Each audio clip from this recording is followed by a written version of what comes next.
The next theme is about institutional ethnography, and Ingri and myself will present. And Ingri, you can start. Hello, I think I should share my screen.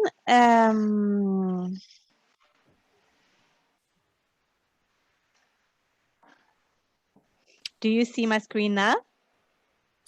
Yes, and but it's not in the... No, I see.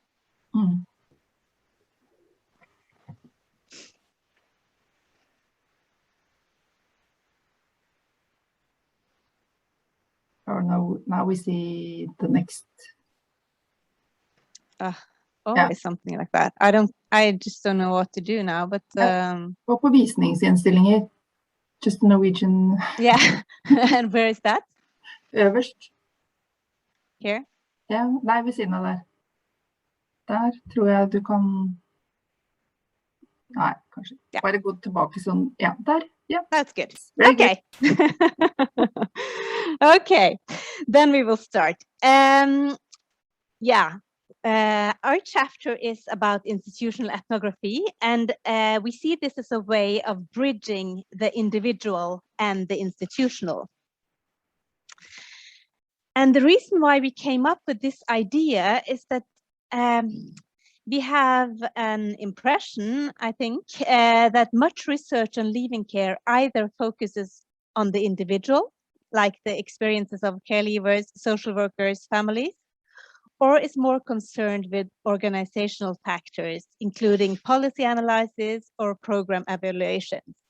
And all of that is quite important. It is easy to realize that focusing upon the individual experiences of care leaving is important, because that is how you get to know the challenges that young people face. And focusing upon the organizational factors helps understanding what works and how to best support young people in their transition. However, this focus on either individual or organizational matters is at risk of creating dichotomized perceptions of the leaving care process. For example, if we focus too much upon the individual, we are at risk of not seeing the structures or the power mechanisms that are creating their experiences. So we think that there is a need to combine these perspectives in order to better understand the transition to adulthood for youth who have been in care. And we would like to argue that institutional ethnography is one method of inquiry that has the potential to do so. So we are not saying that institutional ethnography is the only way, but we have been working a little with this method of inquiry, and we have found it helpful. And that is why we would like to write a chapter about it, and that is what we would like to introduce for you today. The outline of the chapter will have an introduction, and then we will try to present IE, institutional ethnography. We do not know how well known IE is to within our community, so we would both like to introduce core concepts and describe some steps in how to do an IE analysis. And then we would like to try to show how IE can be used in aftercare research, and we do that by using examples from our own research. And then we would like to end the chapter with a discussion on how IE could contribute to aftercare research. And this is also how we would like to use you today, if you would help us come up with ideas on how you think IE can be used in aftercare research. But first, I would like to say a little bit about what institutional ethnography is. Institutional ethnography was developed by the Canadian sociologist Dorothy Smith. And she says that this is a sociology for the people. It's not about people. Because through institutional ethnography, you want to show how dominant forms of knowing are exercised within institutions, and by showing this, you might emancipate people. IE can provide them with maps of how their experiences and everyday lives are organized by social relations of ruling. So IE is a method of inquiry that works to understand how the simple daily functions of our society are tied to a series of institutional relations beyond the individual subjects. So to put it in other words, how daily life is tied to institutional relations. IE perceives people as knowers. They think what people know from their everyday life is important. And this knowledge is used as a gateway in to understand more about the institutions. IE also perceives the world as socially organized. And IE starts the inquiry from within people's ordinary knowledge about their work. And the term work is very widely used. It's about everything you do, everything you understand. It's how you're active in your own position. IE looks for translocal and ruling relations, and it has special attention to gaps, disjunctures between people's ordinary experiences and abstract concepts, theories, and categories about them. And an example is, how can it be that people, and we read so much nice about leaving care and about the process of care leaving within policy, and then we talk to people and they experience it quite differently. There is not one way to do an IE, but we have been inspired by Lund and Nielsen, who schedule a 4-step for an IE analysis. First, you start by identifying a standpoint experience. Then you move on to identify some of the immediate local institutional processes that shape this experience. You move on to explore how locally occurring processes are related to processes that take place elsewhere. And then you quite often look for texts. So what happens in the local position is often linked to policy, for example, or ideas or discourses. Finally, you try to describe how these translocal processes can operate as the ground for the local experience. So you return to the standpoint and try to make visible how the standpoint experience came about as it did. And we will move on to let you, Inger, now say a little bit about your research and try to explain that within an IE frame. Yes, thank you. If you put on the next slide.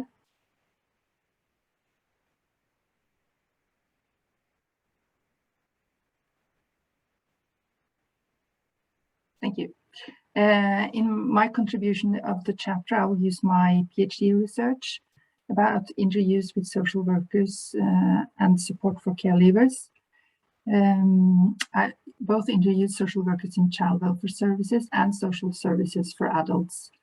Since both services can give support in the transition to adulthood when youth are between 18 and 23 and from 2021 until 25.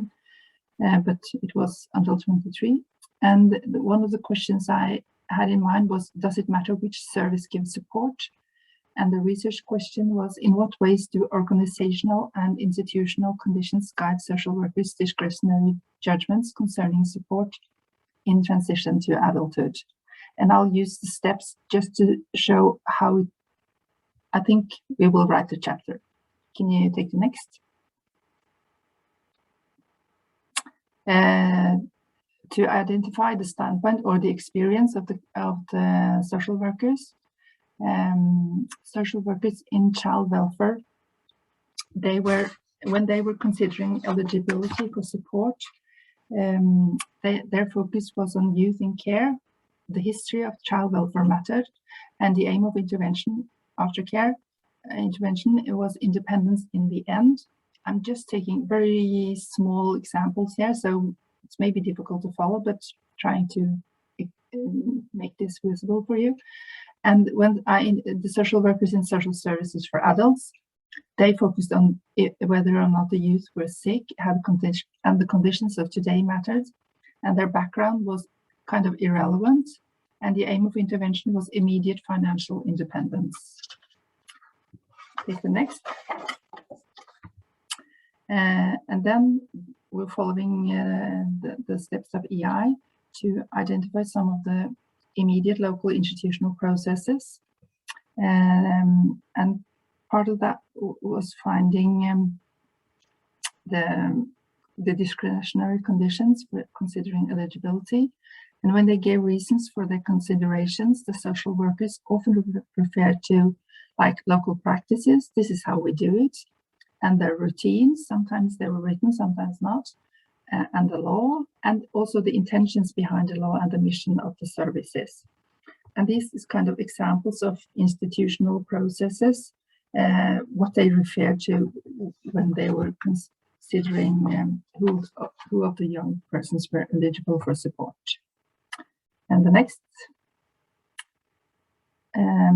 step 3, trying to understand these local practices. Could it be understood related to the differences between individual social workers, different professions, or differences in policy and regulations between the services? There could be many reasons.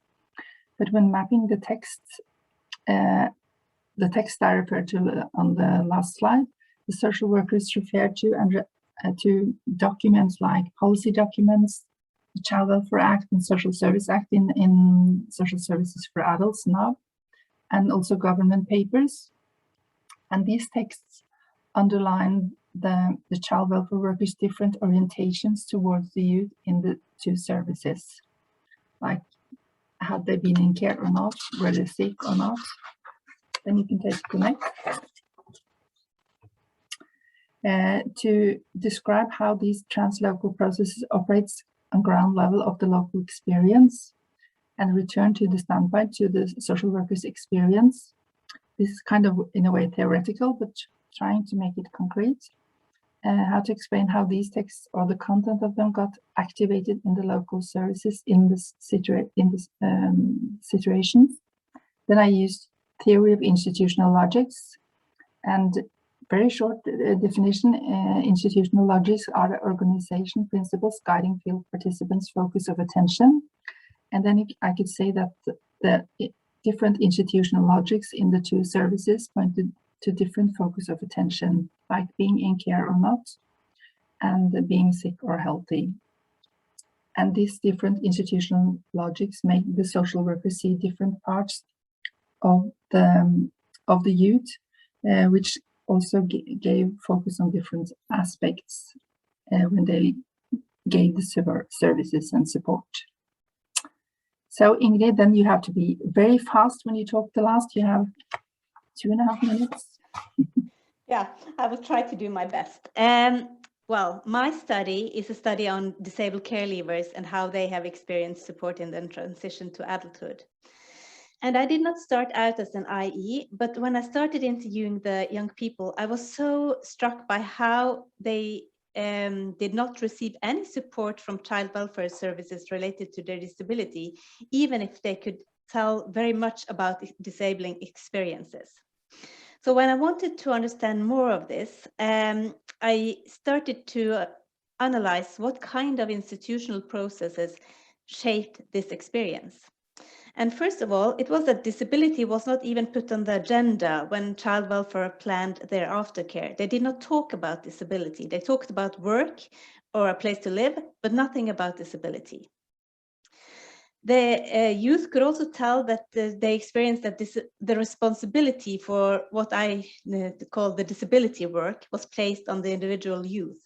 It was up to them to access relevant services or to try to facilitate so they could overcome their own disability somehow.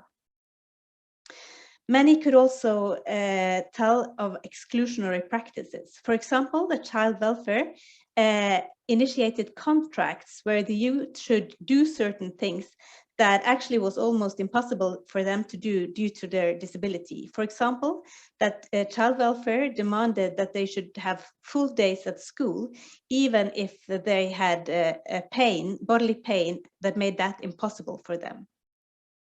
And when they did not do what the child welfare expected them to, then aftercare was terminated because the youth was defined as not motivated. Those who had a very clear diagnosis, they experienced very abrupt transitions to adulthood because child welfare thought that they had rights according to other laws and that they should no longer have aftercare services. When I tried to see how these things could be related to other processes, I found, first of all, that in national policies, that the overall aim for aftercare is independence. There were no mentions of interdependence, only independence. I also found that there are organizational structures that establish a divide between aftercare services and disability services, and that this makes the interrelationship of disability, child welfare, childhood trauma, and post-care challenges separated. And even if governmental white papers say that Norwegian policy is based on a social relational model of disability, actually all support measures and disability benefits demand medical diagnosis. And then to turn back to the standpoint experience.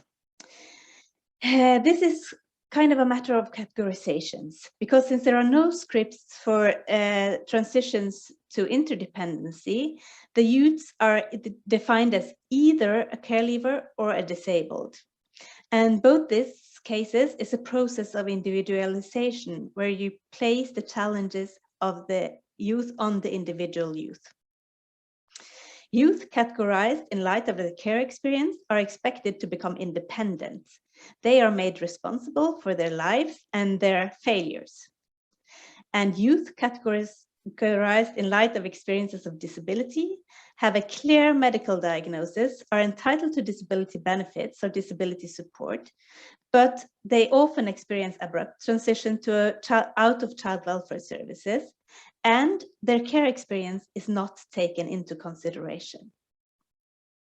I talked pretty fast now, so I hope I made it on time. Yes, that's good. We have time for a few comments or questions, if there is any, or you can say it in the chat or raise your hand or email Ingrid or me afterwards. I think we'll just move on. Yeah, yes, Alison, you raise your hand. Sorry. Yeah, I just find this method very interesting and I've never heard of it before. What are some key texts that we could maybe have a look at if we're interested? Yeah, I would start by reading Dorothy Smith herself. So if you search Dorothy Smith and institutional ethnography, I think that is a good start. But I do have some other references that are a little shorter that could help you. So if you just send me an email afterwards, then I can do that, because I think it is could be very easy to start reading some of those papers instead. Okay, thank you. You can maybe put that in the chat as well. I will put my email in the chat. Hi, I have a question. Yes. Thank you very much for this interesting presentation. And I would like to ask, which kind of instruments or tools did you use to gather information from this perspective? Yeah, I think our studies are a little bit different. So me and Inger have done it differently, but within institutional ethnography, there is a very wide range of methodological choices. It's quite common to use statistics as a starting point, for example, that if you are aware of, like in Norway, there is statistics showing that disabled care leavers have poorer outcomes than other care leavers. And this can be an example of a standpoint experience. But then it's quite common to supplement that with interviews and quite often field works and observation and different kinds of textual mapping. So it is a little bit advanced methodological, but I would recommend reading some IE papers to get ideas on how to do it. But this is also something that we will touch upon in our chapter, hopefully. Hopefully. Thank you very much. Thank you for the questions. And I think we will just move on to